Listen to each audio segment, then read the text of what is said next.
ازيكم يا شباب؟ بعد فيديو بحبك وانا كمان قلت اتكلم عن فيلم تصنيفه رومانتك كوميدي برضه وفي شويه دراما، وهو فيلم بحبك وبموت فيك للمغني فارس اللي مش هيبقى اول ولا اخر ظهور ليه معانا، والممثل العالمي احمد هارون صاحب اعلان فاتيكا. ده زيت زيتون للشعر لو الشعر مقصف ماشي، فاتيكا زيت صبار للشعر لو بيقع ما يجراشي. يعني احييك على اختيارك. واميره نايف وادوارد وصفا تاج الدين ومها احمد واميره فتحي وليله كبيره قوي سعادتك، يعني كوكبه من المع النجوم. بيبدا الفيلم بعربيه اسعاف ماشيه وبينزلوا ست بتولد وبعدها ست تاني وبعدها ست تالت، ونعرف ان دول محمد ومحمد ومحمد. ما تستغربش، ده الافيه بتاع الفيلم، التلاته اسمهم محمد، فتوقع ان هو ده نفس رتم الكوميديا بتاعت الفيلم. انا علشان اللخبطه انا هناديهم باساميهم الحقيقيه، ادوارد واحمد وفارس، عشان بس ايه ما نلخبطش نفسينا. المهم بنشوفهم بيلعبوا كوره والتلاته بيشوطوا ضربه جزاء ولكن بتضيع ويطلعوا يجروا في ترانزيشن مبهر. بنشوفهم كبروا واقول الله، انتوا واخدين فيلم اشرف حرامي ريفرنس. انا كده عرفت واتاكدت ان داخل على جلسه عذاب تانية. ونشوف كريم ابو فارس بيصحيه علشان يروح الجامعه ويقول له خلص بقى، عايز اخلص منك، انا في سن حرج وعايز اتجوز. وانا بقول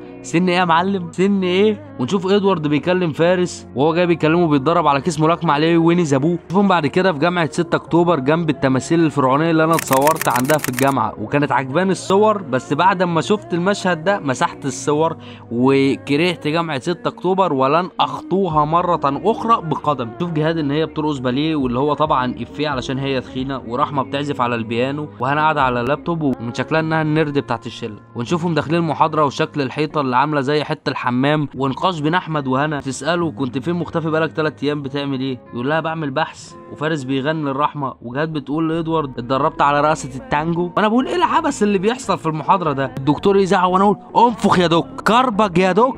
ويقول لهم اساميكوا ايه؟ ويقولوا محمد. يقول لهم انتوا هتصيعوا عليا يالا انت وهو، ويطردهم. بعدها نشوف عم كريم بيشيش بسبب ارتفاع سعر السجاير، وبيتفرج على النيل الثقافيه بسبب ان باقه النت بتخلص بسرعه. يدخل ابنه ويحول القناه بسرعه، وانا بقول يا عم كريم يا مراهق. ويقول له لما تخلص تشوف مكان تاني عشان انا هتجوز. يقول له تتجوز؟ يقول له عايز اعيش شبابي وانا خايف على نفسي من الفتنه.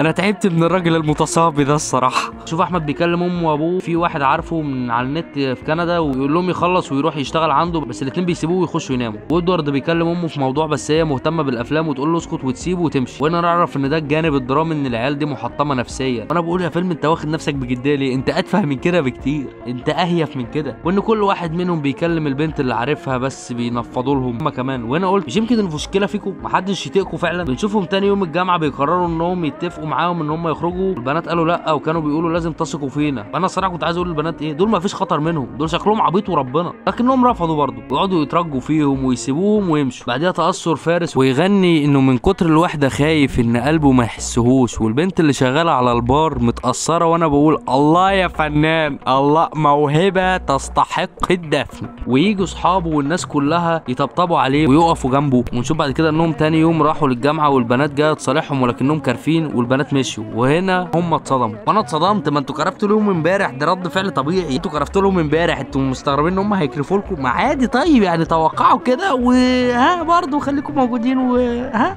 كده يعني. شوفهم بيسمعوا اغنيه لحسين الجسمي ويرقصوا، وانا حاليا في مود وداني داني اللي داني واويدو ابعد عن الشر يا عمري وغني لا لا لا. كل واحد يتكلم عن مواصفات فتاة احلامه. ونشوف ادوارد شاف حاجه ومتنح، وهنا نشوف ان هم شافوا شيرين وتشوفهم هم باصين عليها وتخش جوه. وانا بقول يعني ايه تقعدي في البلكونه بقميص نوم. ونشوف فارس تاني يوم راح لمختار بواب العماره يساله على مين اللي ساكنه في الشقه دي، ومختار يقول له فهمت، يقول له معاها امها، ويا ريت تملى الجردل علشان اكمل مسح. وانا اقول وضعك يسمح لك يا برو. بعدها نشوف احمد راح لعم مختار بيساله برضه ويقول له خد المساحه وجر الميه للبلاعه. وانا اقول ايوه كده يا برو، هي دي الرأسماليه القذره. ويجي ادوارد يسال برضه ويقول له شايف الخرطوم ده اسقي بيه الزرع. وانا اقول ايوه يا مخ، ايوه كده دلعني يا مرحب بالاشتراكيه يا مختار. شوف الثلاثه ظبطوا مع 3 بنات من على النت ان هم يقابلوهم عند تمثال نجيب محفوظ. وطلعوا مين بقى ال3 بنات اللي ظبطوهم من على النت؟ ال3 بنات اللي معاهم من الجامعه. ايوه ايوه، ما تفتكرش انك ذكي. هو الفيلم متوقع. احنا مش بنناقش دلوقتي فيلم انترستيلر عشان تبقى ايه منبهر بنفسك كده، بلاش انتصارات زائفه. ده فيلم عبيط اساسا اللي احنا بنتكلم عنه دلوقتي ده. نشوف عم كريم بيكلم واحده في التليفون وحالق ولابس تيشيرت احمر ويقول انه بقى اخر روشنه، ونشوف انه شاف ام شيرين ويقول اموت انا في سن الياس، وانا بقول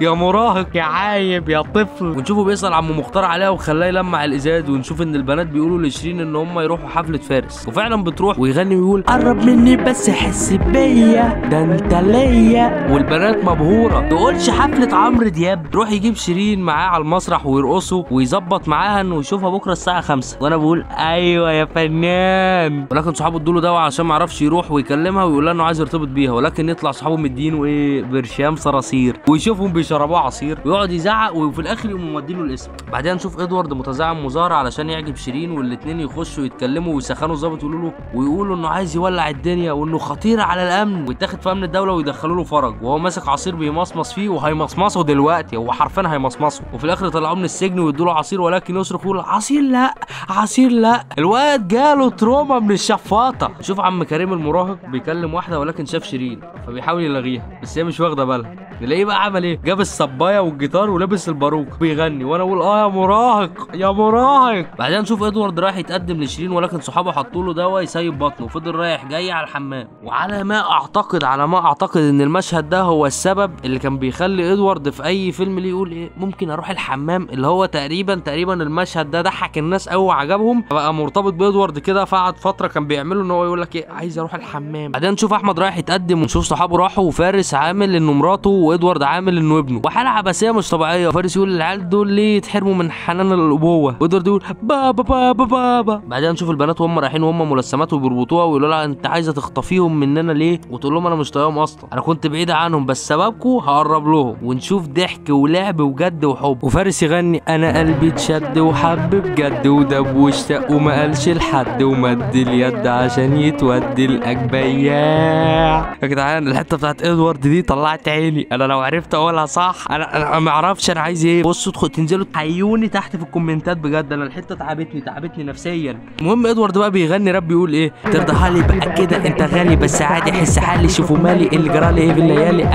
انا سهر اكتر انت تبعد اكتر بدوب بس انت اللي سهرت القلب اللي ياما داب، اصل انا بدوب بس انت اللي حرقت القلب اللي لسه وياك، اصل انا بدوب حسبي الله ونعم الوكيل. انا كرهت الفيلم ده اكتر مره بكرهه. بعديها بنشوفهم بيكلموا شيرين وتقول لهم انا جيت لكم في وقت غلط لما كنتوا متخانقين مع البنات اللي بتحبوهم. بعدين نشوف كلام ما بين الثلاثه ملوش لازمه الصراحه. وبعدين نشوف عم كريم بيحاول يسقط واحده ولكن ابنه شافه قال له ينفع تعمل كده يا مراهق، واحمد بيصح ابوه وامه ويقول لهم لازم تسمعوني ويحضرهم، وادوارد يقول لامه احكي لك فيلم ما شفتوش قبل كده، وان الفيلم ده قصه حياته من الاخر، وامه تتاثر وتحضنه. وبعدين نشوف الثلاث بنات بيراقبوا شيرين ويقولوا شوفوا اخلاقها، ويروحوا ويوروا الصور لام شيرين وتقول لهم انتوا ما تعرفوش حاجه، انها بسيطه ومن طنطا واهلها نفسهم ان هم يدخلوها كليه الطب، وانها ما جابتش مجموع ودخلت جامعه خاصه، وتفسر حقيقه الصور انها شغاله بيبي سيتر وممرضه علشان تساعد